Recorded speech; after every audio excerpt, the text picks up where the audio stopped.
सबसे पहले तो मैं इस पावन धरा शहीद स्मारक को प्रणाम करते हुए मैं आप सब लोगों का धन्यवाद ज्ञापित करूंगा कि बहुत ही लंबे समय से आप लोग अपने हक और अधिकार की लड़ाई मजबूती से लड़ रहे हो, बार बार धरने पे आ रहे हो।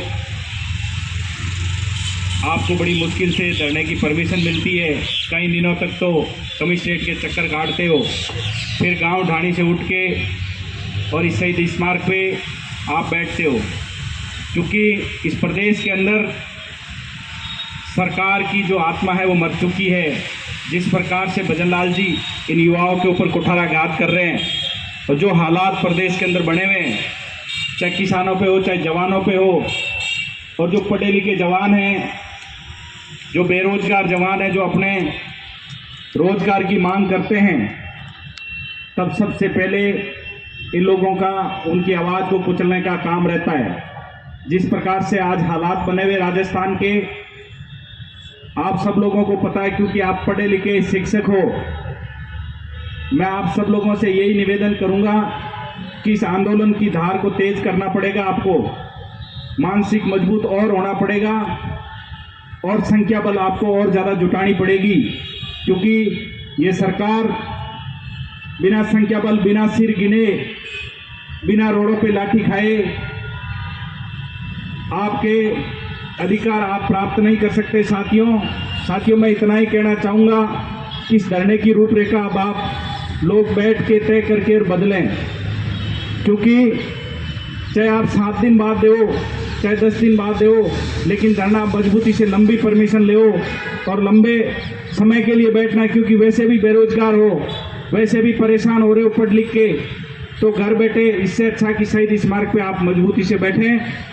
मैं आप लोगों से कहना चाहूँगा कि कहीं न कहीं सरकारी तंत्र के अंदर बैठे हुए लोग आपकी आवाज़ को दबाने की कोशिश कर रहे हैं। जो इन लोगों के पास फीडबैक है वो आप लोगों का फीडबैक ये है कि आप लोगों को ये तितर बितर करने की कोशिश में लगे हुए हैं। आप लोग संगठित नहीं रहो, आप लोग अपने हक अधिकार की लड़ाई नहीं लड़ो, ये इनका उद्देश्य है और इस उद्देश्य में कहीं न कहीं ये सफल होने की तरफ हैं। तो मैं मेरे सभी छोटे भाइयों से कहना चाहूँगा कि साथियों आप अपनी कमेटी को और मजबूत करो, सब लोग बैठ के, और परमिशन के लिए वापस आप लंबे समय की परमिशन लो, चाहे 5 दिन बाद मिले, लेकिन 1 हफ्ते की परमिशन लो।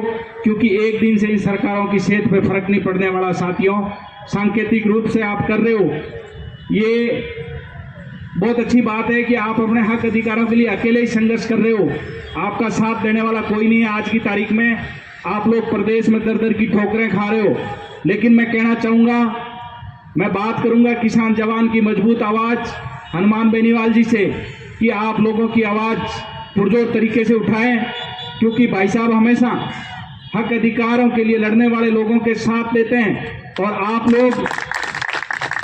लोग इस प्रदेश के नौजवान जो पढ़ लिख के अपने हक अधिकार की लड़ाई लड़ रहे हैं, पहले आपने लाइब्रेरियों में संघर्ष किया, घर से कर्ज, जो किसान क्रेडिट कार्ड के लिए हुए ऋण से आपने लाइब्रेरियों का कर्ज चुकाया, और आज आप नौकरी के लिए यहाँ शहीद स्मारक पे संघर्ष कर रहे हैं। साथियों मैं कहना चाहूँगा कि इस धरने की रूपरेखा कुछ मजबूती से आप सब लोग संगठित होकर प्रत्येक जिला मुख्यालय से सारे लोग इकट्ठे होकर और फिर लंबी परमिशन लें। क्योंकि युवाओं के साथ हर आदमी रहना चाहता है कि मैं युवाओं का सपोर्ट करूं, लेकिन सांकेतिक रूप से धरना है आज जयपुर में आप शहीद स्मारक का, तो इसमें सरकारों के लिए ये होता है कि ठीक है ये आएंगे, 4-5 बजे तक इनकी परमिशन है और ये घरों की तरफ चले जाएंगे। जब तक उच्च अधिकारी और जो प्रशासनिक अधिकारी बैठे हुए हैं, उनको जब पता चलेगा जब आप रोडों पे लाठी खाते हुए दिखोगे।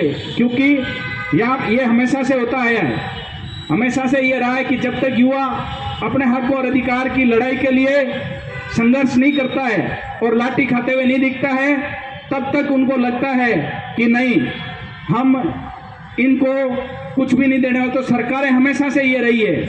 इस मामले को लेके आदरणीय हनुमान बेनीवाल जी से भी बात करेंगे और आप लोग धरने की जो परमिशन है वो मजबूती से अब लंबी लेनी पड़ेगी साथियों।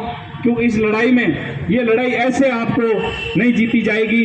ये मैं आपको भरोसा दिला के मैं चाहूँगा कि हम लोग सभी यहाँ से जो है एक बार हनुमान बेनीवाल जी से मिलेंगे, उनसे समय मांगेंगे। अभी यदि वो समय देते हैं तो हम लोग मिलके और आगे की जो धरने की रूपरेखा है उसको मजबूती से वो करके, और इन सरकारों के सामने चाहे लाठी खानी पड़े तो हम अग्रिम पंक्ति में मिलेंगे आपके लिए, कंधे से कंधा मिला के साथियों।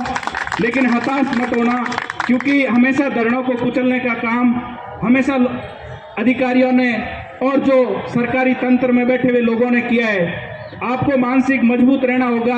हर धरने में ऐसे होता है कि नहीं, अब ये लोग बिखर चुके हैं, टूट चुके हैं, अब ये धरने पे नहीं आएंगे। तो मैं आपको कहना चाहूँगा कि तुम्हें हौसला मजबूत रखना होगा, तुम्हें टूटना नहीं होगा, तुम्हें एकता रखनी होगी, एकजुट होके तुम्हें सही दिशा में चलना होगा। और कहीं कहीं बैठे हुए लोग, मैं तो ये भी कहूँगा, जिन जिन इलाकों से आप आते हो, जिन जिन इलाकों में आप मंत्री है, उन मंत्रियों का पुरजोर तरीके से विरोध करो कि युवा दर दर की ठोकरें खा रहे हैं और आप लोग हमारी सुन नहीं रहे हो। आप संगठित होके और पूरी आपकी जो कमेटी है वो बैठ के ये तय करे कि आगामी तारीख का जो धरना होगा उसकी परमिशन लंबी होगी, सांकेतिक रूप से नहीं हो, और मजबूती से इस लड़ाई को लड़ो। हम आपके साथ हैं, चाहे आपके साथ जेल जाना पड़े, लेकिन हम जाएंगे साथियों।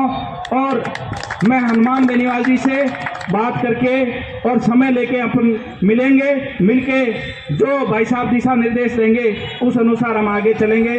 बहुत बहुत धन्यवाद। जब भी आप याद करते हो मैं कोशिश करता हूं कि भी आपके बीच में पहुंचूं, क्योंकि युवाओं ने हमेशा राष्ट्रीय लोकतांत्रिक पार्टी और हनुमान बेनीवाल जी का साथ दिया है, तो हम आपको साथ देने में पीछे नहीं हटेंगे साथियों। ये मैं विश्वास दिला के यहाँ से जाना चाहूँगा। अभी अपन बात करेंगे, बात करके आप कमेटी तय कर ले कि अगली रूपरेखा क्या होगी। जय हिंद, जय भारत, इंकलाब जिंदाबाद।